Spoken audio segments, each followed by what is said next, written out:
भक्तमाल में कथाएं हैं।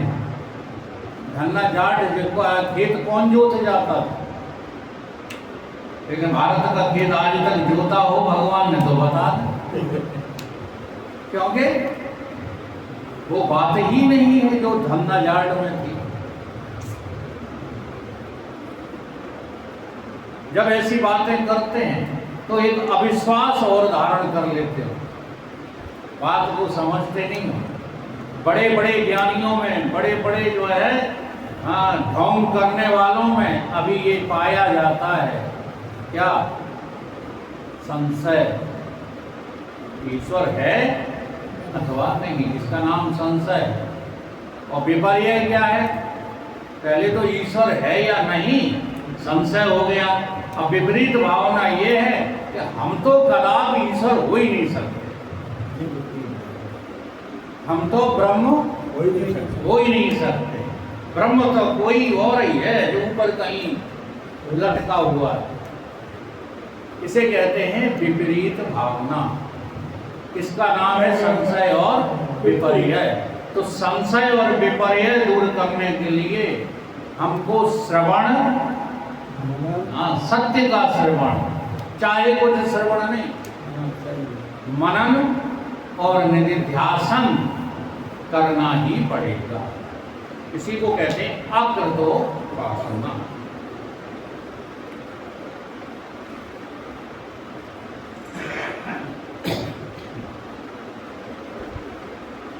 ये तो हो गए पामर। दो तरह के हो गए पामर, तीन तरह के पामर होते हैं, उत्तम, मध्यम और कनिष्ठ। अभी जो परिभाषाएं बताई वो किसकी हैं? पामर पुरुषों की हैं। जो शास्त्रवेत्ता तो होते भी हैं, इस लोक के भोगन के विषय आसक्त हैं।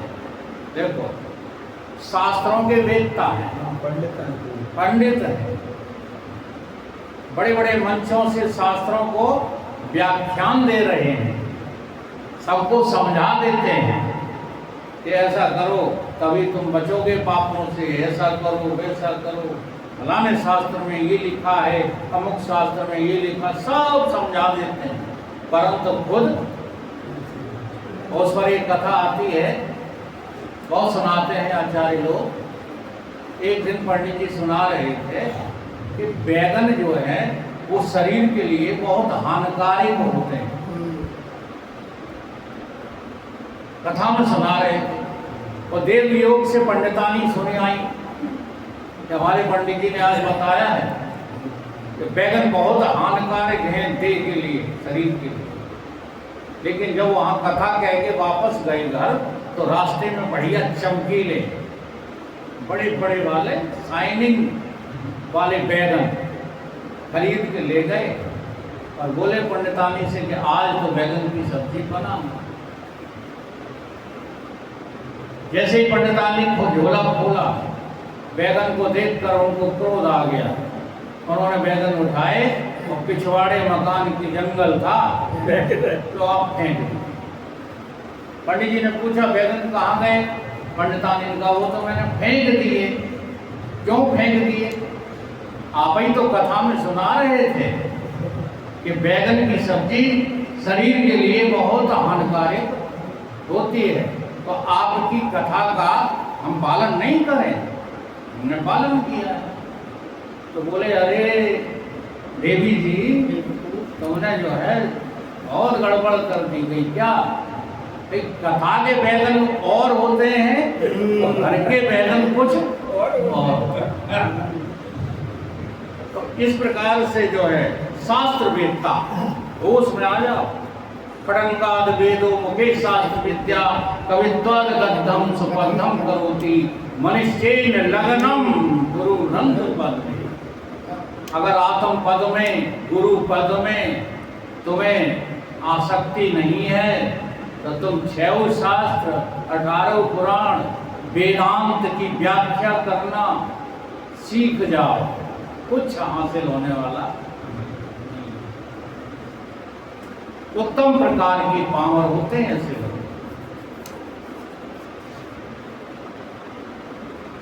जो शास्त्र वेदता तो हैं, अन्य के मुख से श्रवण किए शास्त्र के अर्थ विषय अविश्वास करके इस लोक को भोगने विषय आसक्त हैं, वो मध्यम पामर।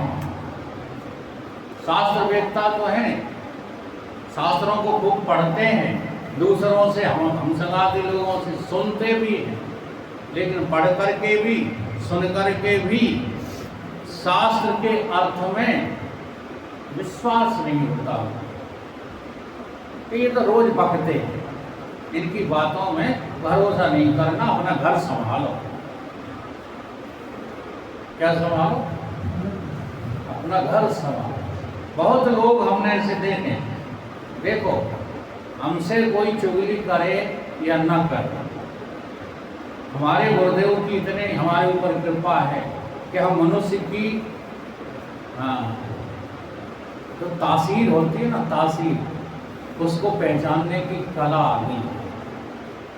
इसलिए मैं जो कुछ कहता हूँ वो किसी के द्वारा चुगलखोरी वाले शब्द मेरे पास नहीं आए, बल्कि मुझे पता रहता है कि तुम कहाँ जी रहे हो। इसलिए कभी ये मत सोचा करो कि इनसे कोई हमारी चुगली कराया हो, बिल्कुल गलत है ऐसा सोचना। हमें पता है कि कहाँ तुम जी रहे हो, कहाँ जीना चाहते हो, ठीक है। तो सेकंड कैटेगरी के मध्यम पावर कौन है? जो विश्वास नहीं करते, वेदांत की भाषा पर जिन्हें विश्वास नहीं है, जो सर्वदा शास्त्र संस्कार रहित हैं और इस लोक के भोग विषय लगे पड़े, वो कनिष्ठ पामर, जो शास्त्रों के नजदीक ही नहीं जाते, शास्त्रों से कुछ लेना ही देना नहीं है, केवल भोगों में एक से एक जोड़दारी से लगे रहते हैं। वो कौन है? वो है कनिष्ठ पामर। तो इस प्रकार से 3 तरह के पामर पुरुष हुआ। अब दूसरा नंबर है विषयी। देखो शब्दों से क्या लगता है कि विषयी ज्यादा निकृष्ट पुरुष होगा, पामर कम निकृष्ट होगा। नहीं, इसमें पामर ज्यादा निकृष्ट हैं, विषयी उतने निकृष्ट नहीं। तो विषयी की परिभाषा सुनिए। विषयी कौन होते हैं? शास्त्र के अनुसार विषयन को भोगता है, परलोक के अथवा इस लोक के भोगों के निमित्त जो कर्म करे सो विषय। शास्त्र की आज्ञा के अनुसार इस लोक के सुख पाने के लिए या परलोक के सुख पाने के लिए जो कर्मों में आसक्त है वो है विषय। तो देखो विषय है श्रेष्ठ। पामर तो शास्त्र की बातें ही नहीं सुनता है, लेकिन विषयी आदमी शास्त्रों की सुनता है और उसके अनुसार, शास्त्रों के अनुसार ही चलता है। इच्छा क्या रखता है? भोग की इच्छा रखता है। ये बहुत ऊंची बात है विषयी होना। अगर आप शास्त्र की आज्ञा के अनुसार अपने कर्म करें, अपना धंधा करें, अपनी किसानी करें, तो आपको कोई पाप नहीं लगता। लेकिन हम शास्त्रों की आज्ञा मानते नहीं। जैसे एक बात कही जाती है, उत्तम खेती मध्यम बंध अधम चाकरी ही के निदान। तो ये किस अर्थ में कही गई? एक दिन एक सज्जन बहस करने लगे कि अब उत्तम खेती नहीं रही। हमने कहा क्यों नहीं रही, क्यों नहीं रही? तो उन्होंने यही उदाहरण दिए, नौकरी वाले, धंधे वाले दिन दूने रात चौगुने आर्थिक तरक्की करते चले जा रहे हैं और समाज में भी उनका ही मूल्य अधिक गिना जा रहा है। जिसके लड़के की नौकरी लग जाती है वो दहेज में 20 लाख 25 लाख बढ़ा देता। जिसका बिजनेस अच्छा चल रहा होता है, हाँ, उनके यहाँ लोग अपनी शादियाँ बच्चियों की करना उचित समझते हैं। तो उत्तम का कहाँ रहा गई, खेती उत्तम कहाँ गई? तो दृष्टि कौन सी है ये तुम्हारी? दोष दृष्टि है, इसलिए तुमको ऐसा लगता है। खेती माने ईमानदारी, खेती माने किसान को हल जोतना नहीं, हाँ, बेईमानी करके दूसरे की खेती कब्जा कर लेना नहीं। ठीक है, ट्रैक्टर से जुतवा लिया, दादा हो गांव के, ट्रैक्टर वाले की फीस नहीं दी, ये खेती करना नहीं है। खेती का मतलब है करो कुछ भी परंतु ईमानदारी रहो। ईमानदारी एक लेस मात्र भी हटना नहीं चाहिए। फिर चाहे बिजनेस करो, चाहे नौकरी करो, चाहे कुछ करो, तुम खेती ही कर रहे हो। इसका नाम है खेती। उत्तम खेती। मध्यम बंध। बंध का मतलब होता है कि व्यापार में झूठ आवश्यक हो जाता है। अगर व्यापार में झूठ नहीं बोलोगे तो 2% भी आपको कमाई नहीं होगी। हमने करके देख लिया है, इन बातों में हम इसलिए निपुण हैं। हमने दुकानदारी की, समझ रहे हो, और दुकानदारी की तो इंदौर से कपड़ा भर के लाए। तो इंदौर में जो चीज़ मुझे 100 रुपए की मिली वो हम 1 से 2 रुपए की बेचने लगे। अब वही चीज़ जो मैं 1 से 2 रुपए की बेच रहा था, हमारे पड़ोसी दुकानदार उसको 40 रुपए में ही बेच रहे थे। तो मेरी दुकानदारी चली? नहीं चली, फ्लॉप हो गई। क्यों? ईमानदारी से व्यवसाय सफल नहीं होता। अरे कुछ बात समझ, बेईमानी करना ही पड़ती है, इसलिए वो मध्यम श्रेणी में है। मध्यम बंध। अधम चाकरी। तुम चाहे कलेक्टर हो जाओ, मैंने देखा है कमिश्नर के सामने गेंगे करते गेंगे, और कमिश्नर डायरेक्टर के सामने गेंगे करता है, और डायरेक्टर चीफ मिनिस्टर के सामने गेंगे करता है। तो जो गेंगेलॉजी है ये गिंगियाना आदमी का, तुम परमात्मा के सामने तो कभी नहीं गिंगियाए, और व्यक्तियों के सामने तुम गिंगियाते फिरते हो तो अधम हो। अधम चाकरी। और शास्त्र कहते हैं कि अगर कैसे भी तुम्हारा गुजारा नहीं चल रहा हो तो हमारी बाबा की तरह भिक्षाटन करो, केवल प्राण के तुष्टि के लिए। शास्त्रों ने भिक्षा मांगना अपराध नहीं बताया। भिक्षा मांगना वहाँ अपराध बताया है जहाँ तुम खाने पीने के अलावा ऐसो आराम के लिए भीख मांगते हो। वहाँ भिक्षा जो है पाप है। अगर पेट भरने के लिए भिक्षा मांगना है तो कोई पाप नहीं। इसलिए अधम चाकरी भीख देना, अर्थात विषयों को जो है भोगना। और लोक परलोक तो विषयी हो गए। लोक परलोक की इच्छा में विषय भोग की इच्छा रखना, ये विषयी है। अब ये विषयी भी जो है 3 प्रकार के होते हैं। ये भी 3 प्रकार के। जी हाँ। उत्तम विषयी कौन है? जो वैकुंठ यानी कि ब्रह्मलोक आदि। ब्रह्मलोक आदि कौन कौन से? 3 लोक हैं, स्वर्गलोक, मृत्यलोक और ब्रह्मलोक। 3 ही लोक हैं, चौथा कोई लोक नहीं है। इनके दर्शन किए आपने? तीनों लोगों के दर्शन किए? मास्टर साहब कह रहे हैं तो बताओ कब कब किए, कैसे कैसे हैं?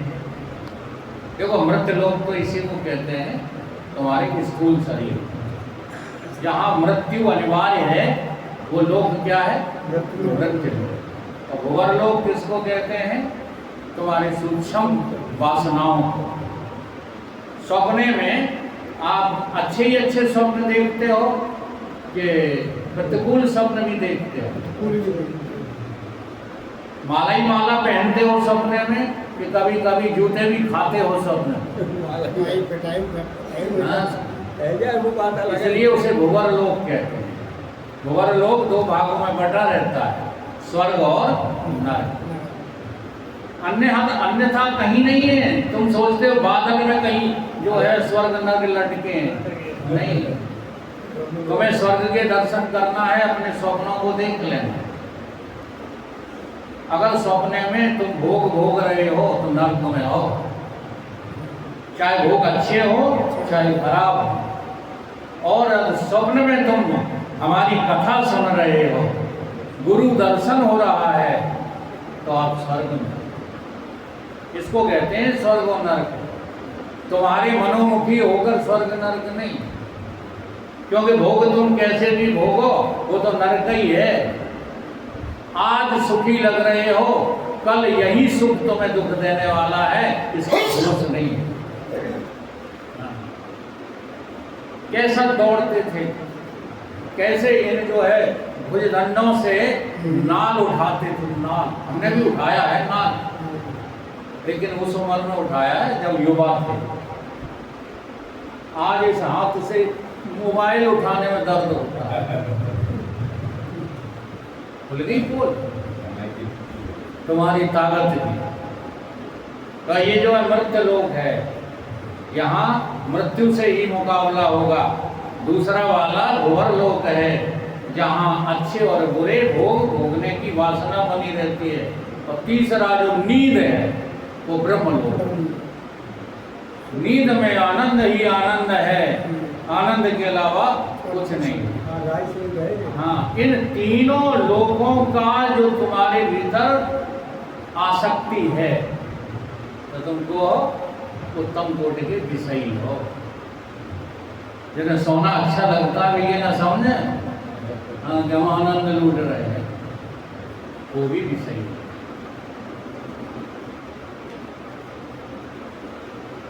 तो ये उत्तम कोटि की विषयी है। अच्छा, जो स्वर्गलोक की इच्छा करके सकाम कर्म में प्रवृत्त होता है, वो मध्यम विषयी है। इच्छा स्वर्गलोक की है और कामना से कर्म करते हो तो तुम जो है मध्यम विषयी हो। और जो इस लोकगत राज्य आदि भोगों की इच्छा करके पुण्य कर्म में प्रवृत्त हो रहे हैं, कनिष्ठ विषयी है।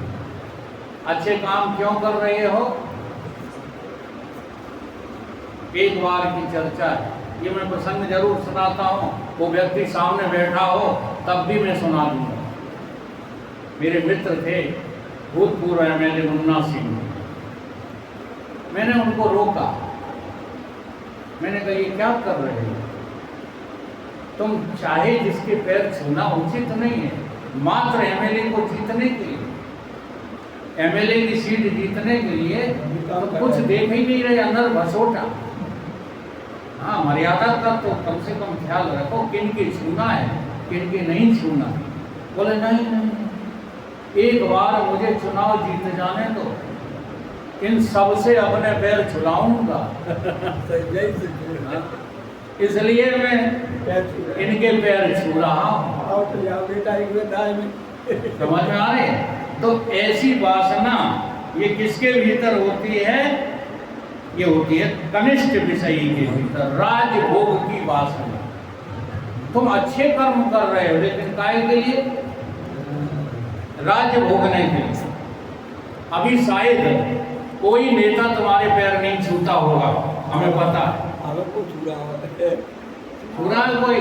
भारत जी जरा चुनाव आने तो हर पार्टी का एमएलए तुम्हारे कदमों में गिरा पड़ा मिलेगा। ये कौन लोग हैं?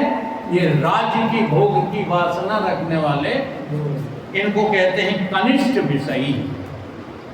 तो इस प्रकार से पामर विषयी और तीसरे व्यक्ति कौन होते हैं? जिज्ञासु। ये जिज्ञासु कौन होते हैं? जिज्ञासु का क्या लक्षण है?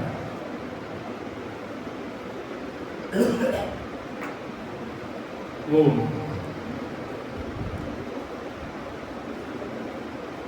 ऐसा पुरुष जो उत्तम संस्कार से सतशास्त्र का श्रवण होवे तो उसको उत्तम जिज्ञासु कहते हैं।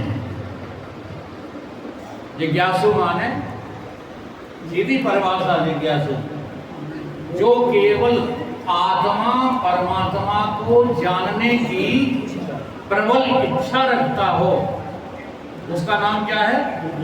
जिज्ञासु। उत्तम को ऐसा विवेक होवे, विषय सुख अनित्य है, विषय सुख अनित्य है।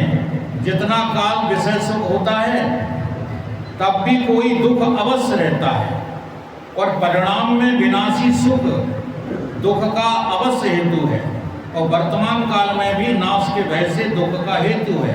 इस रीत से विषय सुख दुख है, दुख रूप है, सुख नहीं।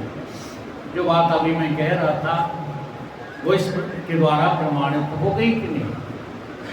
आप अभी जो सुख लूट रहे हो, देखो सुख ही लगता है। हमें अपने अपने कामों में सुख लगता है कि नहीं लगता? इसलिए तो काम छोड़ करके सत्य की चर्चा सुनने के लिए हम नहीं आते। लगता है कि नहीं? तो वो जो सुख लगता है वो जिज्ञासु नहीं है। मुझे ब्रह्म की चर्चा सुनने में सुख लगना चाहिए, बाकी सब में दुख लगना चाहिए। तो वर्तमान काल में भी, अभी वर्तमान काल में भी जितने सुख तुम भोग रहे हो वो सुख नहीं है, वो दुख ही है।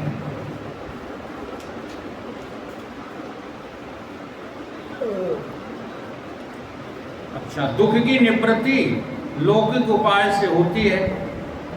जो उपाय करे इनके भी सारे दुख निवृत्त होते नहीं, और निवृत्त हुए भी फिर आ जाते हैं।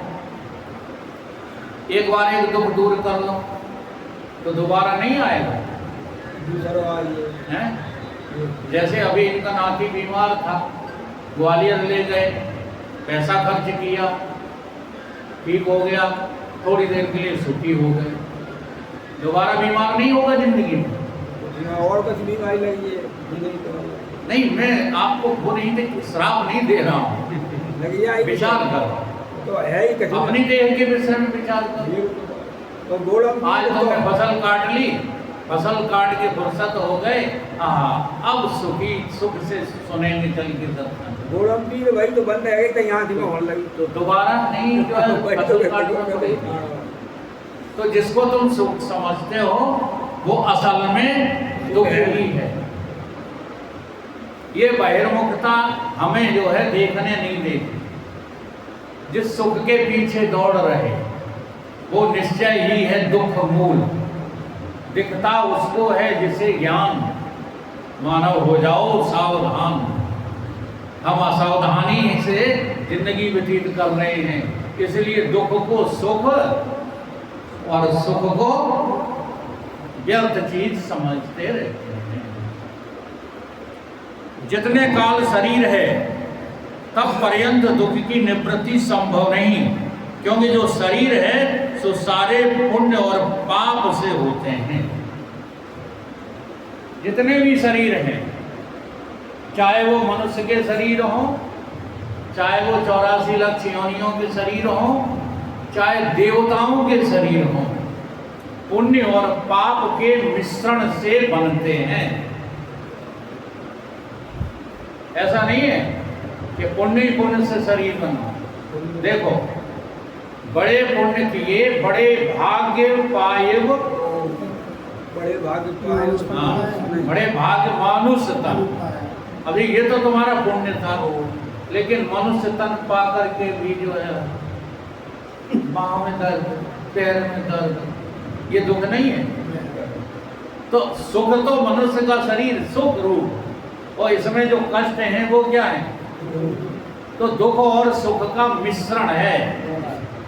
प्रत्येक एवरीबॉडी प्रत्येक शरीर दुख और सुख का मिश्रण है। ऐसे ही ये 84 लाख योनियों में शरीर है। जब चहचहाते हैं पक्षी लगता है कि सुखी हो रहे हैं, और जब बरसात होती है तो दुपक के जब बैठते हैं तो लगता बेचारे कितने परेशान। ऐसे ही देवताओं के भी शरीर सुख और दुख दोनों का मिश्रण है। कहने लगे तर्क वाले कि देवताओं को कौन सा दुख है?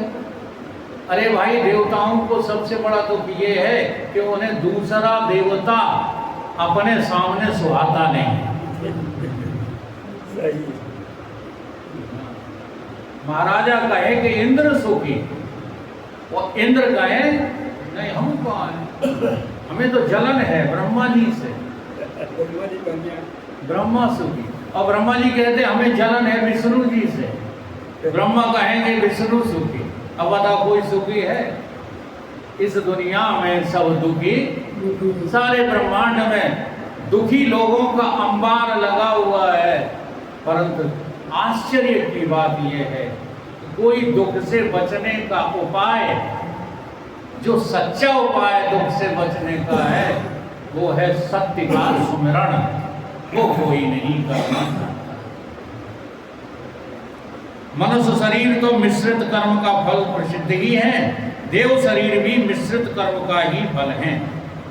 जो केवल पुण्य का फल देव शरीर होते तो अपने से अधिक अन्य देव की विभूति को देख करके जलते नहीं, ताप को प्राप्त नहीं होते।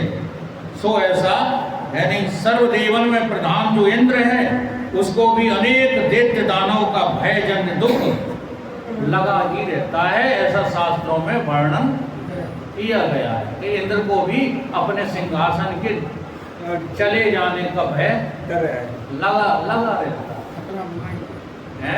खतरा बना ही रहता है। जी हाँ। एक दृष्टांत हमारे गुरुदेव भगवान सुनाते हैं। एक बार ब्रह्मा जी को ये अभिमान हो गया कि हमारे समान सुखी कोई है ही नहीं, हमसे बड़ा कोई देवता ब्रह्मांड में है ही नहीं। अब देवता बड़ा नहीं है तो सुखी नहीं। परमात्मा को कभी भी दिव्य शक्ति अदिव्यता में बदलना पसंद नहीं है। और इस रहस्य को आप लोग जान नहीं पा रहे हो। आपके हृदय में बैठा हुआ आपका प्रभु आपको घर गृहस्थी से बचाने वाले उपाय, दुर्घटनाएं आज देते हैं, तुम उनको निगाहों से ओझल कर देते हैं। क्या कहते हैं? अरे हो गई होगी, हाँ सत्यवत का थामी क्या धरा है, अपना इलाज कराओ। नहीं, ईश्वर जब तुम पे प्रसन्न होता है तब तुम्हारे सामने कैसी घटनाएं आती हैं, तुम उसे ईश्वर की प्रसन्नता समझते ही। तो जब देवता ब्रह्मा को घमंड हुआ तो ईश्वर को चिंता लगी। अब ईश्वर कौन? ये सारी बारीकियां यहीं वेदांत ग्रंथों से समझ में आएंगी। ईश्वर में और ब्रह्मा में भेद है कि नहीं है? हाँ? ब्रह्मा रजोगुण की प्रधानता से ईश्वर ही बन गए, तमोगुण की प्रधानता से शंकर बन गए। देखो क्या लिखा है, उपजय जासु अंशतः नाना संभ विरंच विष्णु भगवान। तो ईश्वर अंश, हाँ ईश्वर और ब्रह्मा में यही माइन्यूट जो है भेद है। तो ईश्वर को चिंता हुई कि ब्रह्मा जी अब भटक गए, जहाँ अभिमान देवताओं को हो जाए, चलो मनुष्य को हो जाए तो वो पाप भोग भाग करके फिर अच्छे कर्म करके लाइन पर आ सकता। अगर देवता भटक जाए तो सिवाय ईश्वर के उन्हें कौन बचाए? तो ब्रह्मा ने घमंड किया कि हम जैसा कोई नहीं है। तो ईश्वर ने एक घटना घटाई। क्या घटना? कि एक गधा और उस गधा के ऊपर एक लड़की और सोने की छड़ी लेकर के ब्रह्मा जी के सामने प्रकट हुआ। ब्रह्मा देखता है कि मैंने अपनी सृष्टि में इस तरह का प्राणी बनाया ही नहीं। हाँ? गधा, तो गधा के ऊपर लड़की और लड़की